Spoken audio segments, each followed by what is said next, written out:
پیارے دوستو، وہ کون سے 3 ارب شہزادے ہوں گے جو خانہ کعبہ کا دفن شدہ خزانہ نکالیں گے، اور ان شہزادوں پر کس شکل میں عذاب آئے گا؟ احادیث میں قیامت اور قرب قیامت کے بارے میں بہت زیادہ پیشنگوئیاں موجود ہیں، اور حال ہی میں ایک پیشنگوئی سامنے آئی ہے جس نے لوگوں کو ورطہ حیرت میں ڈال دیا ہے،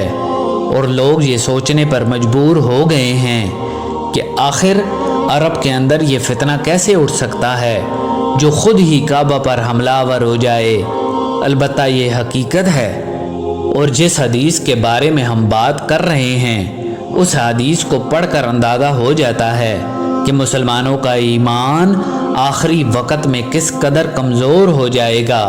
خاص طور پر جزیرہ عرب اور وہاں کے لوگ کس طریقے سے ایک بھیانک آزمائش کی لپیٹ میں لے لیے جائیں گے جو نہ صرف ان کے اور ان کے ایمان کے لیے تباہ کن ہوگی بلکہ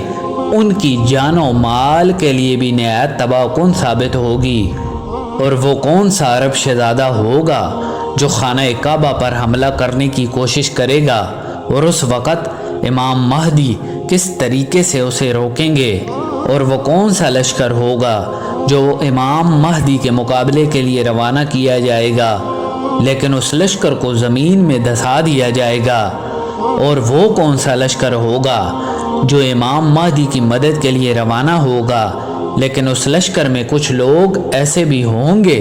کہ جن کا ایمان کمزور ہوگا اور وہ کسی بھی وقت خطرہ بن سکتے ہوں گے۔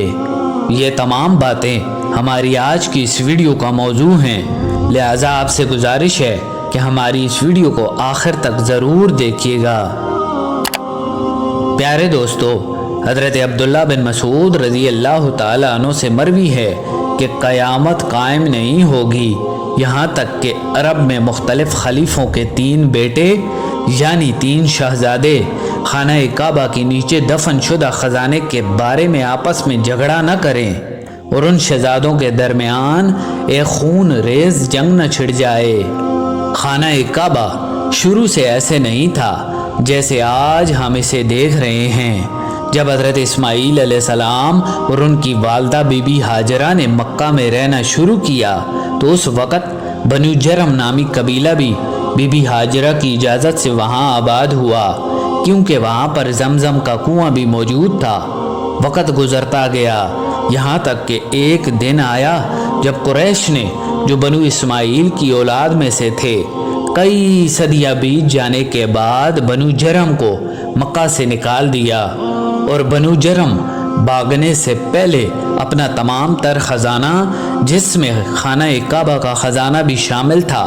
وہ آب زمزم کے کنویں کے پاس اور خانہ کعبہ کے درمیان کسی خفیہ جگہ پر اس طریقے سے دفن کر گئے کہ کوئی بھی اسے ڈھونڈ نہ سکے، اور ان کے ذہن میں یہ خیال تھا کہ کچھ ہی عرصہ بعد دوبارہ مکہ پر ہمارا قبضہ ہو جائے گا، اور جب ہم دوبارہ یہاں آباد ہونے کے لیے آئیں گے تو اس خزانے کو نکال لیں گے، مگر ایسا نہ ہو سکا،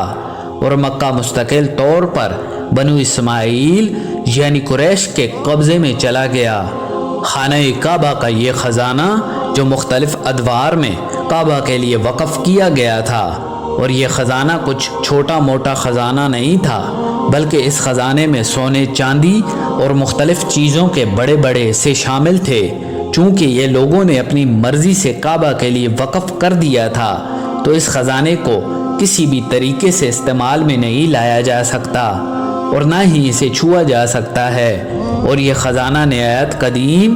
ہونے کے لحاظ سے بے حد قیمتی ہے، اور اس وقت جو عرب کی صورتحال ہے وہ کسی سے بھی ڈھکی چھپی نہیں ہے۔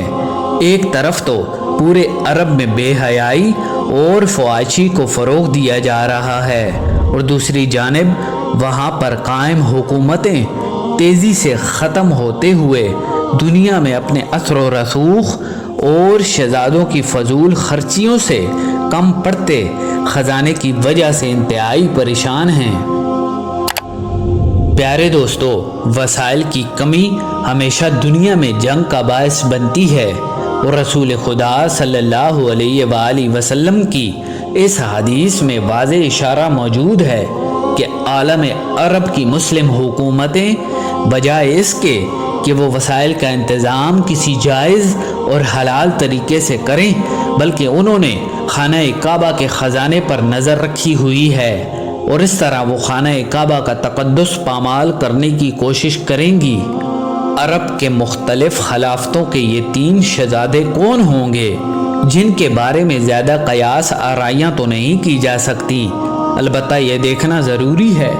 کہ اس وقت خانہ کعبہ کس حکومت کے قبضے میں ہے، اور یہ بات سب کو معلوم ہے کہ یہ سعودی حکومت ہے جس کا تعلق آل سعود کے خاندان سے ہے،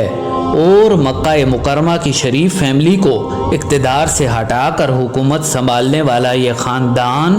جیسی بھی تاریخ رکھتا ہو، لیکن اب تک اس خاندان نے خانہ کعبہ اور مسجد نبوی کی حفاظت میں کسی بھی قسم کی کوتاہی نہیں کی۔ البتہ چند گزشتہ برسوں سے اسلام کے لیے کی گئی ساری کی ساری خدمات یہ خاندان اپنے ہاتھوں ڈبو چکا ہے،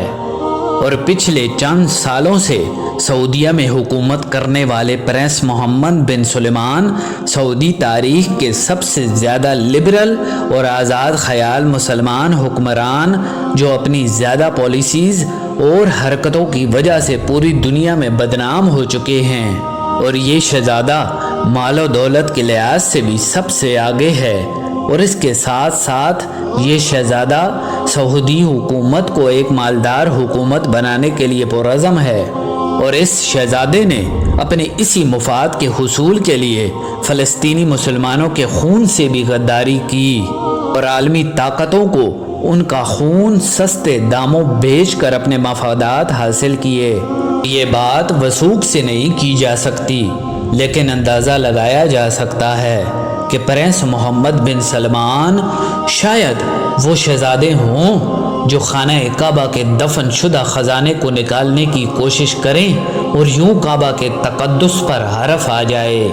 لیکن سوچنے والی بات یہ ہے کہ دیگر 2 شہزادے کون ہوں گے، اس کے بارے میں اندازہ نہیں لگایا جا سکتا، لیکن پھر بھی پرنس محمد بن سلمان اپنے بیٹوں کو جلد از جلد آگے لانے کی کوشش میں لگے ہوئے ہیں۔ ہو سکتا ہے مستقبل قریب میں جب پرنس محمد بن سلمان بادشاہ بن جائیں تو ان کے بعد ان کے بیٹے شہزادے کی سیٹ سنبھال کر وہ سب کچھ کریں جس کی بابت حدیث میں اشارہ دیا گیا ہے۔ پیارے دوستو، رسول خدا صلی اللہ علیہ وآلہ وسلم کے ارشاد کے مطابق جب ایسا ہو جائے گا تو مکہ اور مدینہ میں ایک خوف اور انتشار پھیل جائے گا۔ اس وقت حضور نبی کریم صلی اللہ علیہ وآلہ وسلم کی اولاد میں سے ایک شخص جن کا نام محمد ہوگا وہ مدینہ میں موجود ہوں گے، اور اس انتشار کی وجہ سے مدینہ سے نکل کر مکہ آ جائیں گے، اور یہی شخص امام مہدی ہوں گے، اور ایک رات میں اللہ تبارک و تعالی ان کی اصلاح فرما دے گا اور وہ مسلمانوں کی امامت کا بیڑا اٹھا لیں گے۔ اگلے روز امام مہدی کی بڑھتی ہوئی مقبولیت سے خائف ہو کر عرب کے مسلمان اور شام سے آنے والا ایک لشکر، ان دونوں میں اتحاد ہو جائے گا، اور شام سے آنے والا وہ لشکر بڑی تیز رفتاری سے مکہ کی جانب بڑھے گا تاکہ امام مہدی اور ان کے ساتھیوں کی سرکوبی کی جائے، مگر یہ لشکر صحرا کے خوفناک طوفان میں پھنسا کر زمین میں دھسا دیا جائے گا۔ پھر اس کے بعد شام کے لوگ ایک لشکر کی صورت میں دوبارہ مکہ کی طرف آئیں گے اور امام مہدی کے ہاتھ پر بیعت کر لیں گے، اور اس کے بعد مشرق سے ایک لشکر جو خراسان سے نکلے گا اور کالے جھنڈوں پر مشتمل ہوگا، وہ بھی امام مہدی کی مدد کے لیے آئے گا۔ اس کا اندازہ تو ظاہر ہے آنے والے وقت میں ہی ہوگا، البتہ ہمیں ہوشیار رہنا چاہیے کیونکہ اس وقت عرب کے مسلمانوں کی ایمانی حالت اس نہج پر پہنچ چکی ہے کہ واقعی مال و دولت کی خاطر یہ لوگ خانہ کعبہ کی حرمت کا پاس بھی نہیں رکھیں گے۔ پیارے دوستو، امید ہے ہماری آج کی یہ کاوش آپ کو ضرور پسند آئی ہوگی۔ ملتے ہیں ایک نئی اور منفرد ویڈیو کے ساتھ۔ اللہ نگہبان۔